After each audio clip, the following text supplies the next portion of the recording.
আচ্ছা, আপনি যে পাদলেন, এই পাতের গতি মানে শব্দটা জোর বেশি আর কম হওয়ার পেছনের কারণটা কি? আচ্ছা, আপনি যদি পাছাটা যদি একটু টাইট করে বাঁধেন তাহলে হ্যাঁ। পাদের গতিবেগটা মানে পাদের সাউন্ডটা জোর হবে।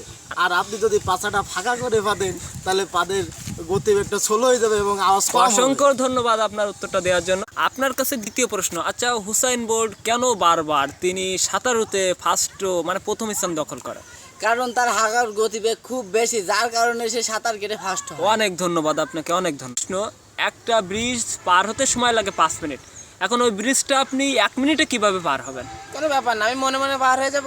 অসংখ্য ধন্যবাদ। আচ্ছা, আপনি 10 কেজি উঁচু করতে পারেন, আপনার কাছে যদি 11 কেজির একটি কলার খান দেওয়া, আপনি কিভাবে নিয়ে যাবেন সেটা? প্রত্যেক কেজি খেয়ে ফেলে দেবো, 1 কেজি কমে যাবে। ওয়াও, অসংখ্য ধন্যবাদ আপনাকে, অসংখ্য ধন্যবাদ।